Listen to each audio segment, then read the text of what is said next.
Flying drones requires a lot of research and preparation. So before you take to the skies, let's cover some basic information you need to know before taking off.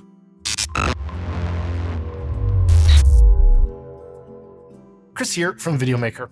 There are timecodes below if you want to know what we're covering or want to jump to any place in this video. For a limited time, we're giving away our industry white paper on how to pass the FAA Part 107 test for drone pilots.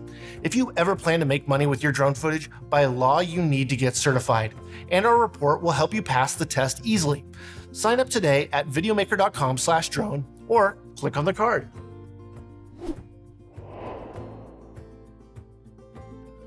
While flying drones may look easy in videos online, it actually takes a lot of practice to master. Take some time getting used to your controller sensitivity before you take your drone out on its first big flight. Pay close attention to how fast or slow your drone moves in response to your controls. Eventually you'll get a natural feel of how much or how little you need to push the control stick to get the movement you want. If you want to customize your controller sensitivity, you can do so within your drone's companion app. Controller sensitivity is located in the settings.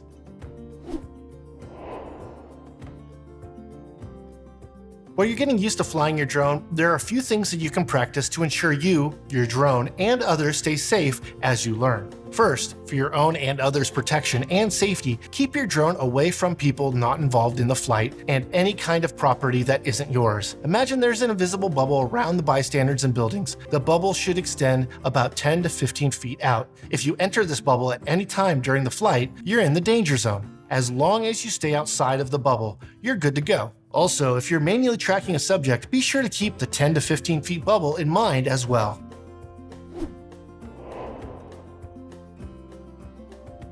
Another safety practice you should implement is to always check your drone's connection with your controller. Your controller is how you communicate to your drone, so check any potential obstructions it has to its receivers. You can do this by pointing your controller's antennas up and pointing towards the drone. If you cannot avoid obstructions, it would be best to relocate. Always fly in places where you have a clear view of your drone. This ensures your controller and drone's receivers are communicating correctly.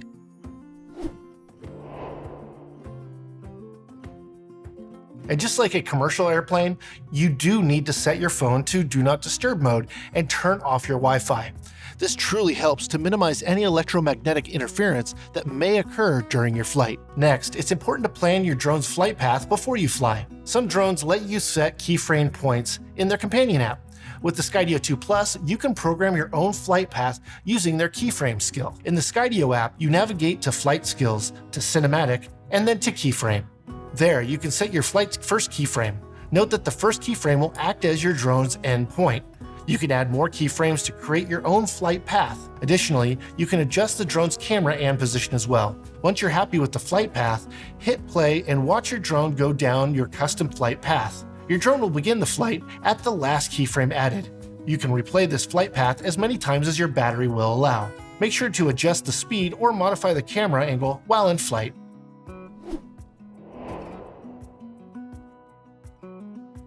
By default, your drone has a preset height ceiling and floor. These create virtual floors and ceilings, preventing your drone from flying too high or getting too close to the ground. It's important for you to know how these settings work and when it's safe to adjust these settings.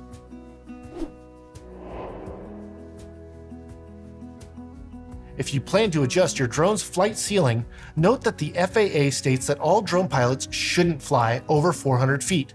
This rule is in place to ensure airspace safety. While it might seem like there's no obstacles to worry about when you're that high up, it's actually quite dangerous. There's a chance that your drone could collide with another aircraft and endanger the aircraft's passengers, as well as damage the aircraft itself. There have been quite a few recent incidences where drones have collided with aircraft. Thankfully, no one has been hurt, but the drones caused noticeable damage to the aircraft that they hit. So it's best to avoid this altogether and fly below 400 feet. However, that's not to say you can't adjust your height ceiling. Sometimes it's necessary to ensure your drone stays safe throughout the flight.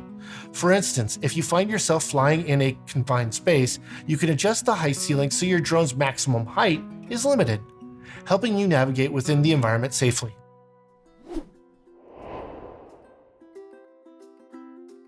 It's also sometimes necessary to adjust your height floor. In case of the Skydio 2 Plus, the drone will try to stay at least 8 feet from the subject it's tracking. It does this to essentially keep a buffer space between it and the subject. This ensures the drone's and subject's safety throughout the flight. However, there are instances where the height floor will negatively affect the flight. For instance, the Skydio 2 Plus may get trapped by an obstacle during a flight. Even though there might be space underneath the obstacle, since the drone prioritizes the height floor, it will become trapped and won't be able to continue to track the moving subject. Thankfully, you can disable the height floor in these instances, and the drone will successfully and safely navigate itself around all obstacles. There are a few more instances where you would want to disable your drone's height floor. Say you want to fly under low-lying obstacles such as a few trees or overhangs. Disabling the height floor will allow you to fly closer to the ground and get the shot you want. With that being said, it's important to note that if you do disable the height floor, you're increasing your risk of colliding with moving objects. Skydio strongly recommends that you only disable the height floor when flying in wide open, outdoor spaces, where there are no people, animals, or other moving objects. Changing your height and ceiling floor should be made with careful evaluation of your environment and your skills as a pilot. If you don't feel comfortable making these changes, use your judgment and find another solution. The safety of yourself and others is of most importance.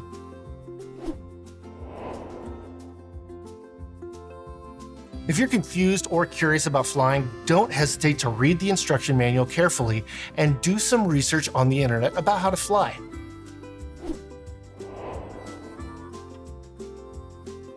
You should also read up on local regulations that may apply in your area, especially if you plan to take your drone out of your property or into public spaces like parks.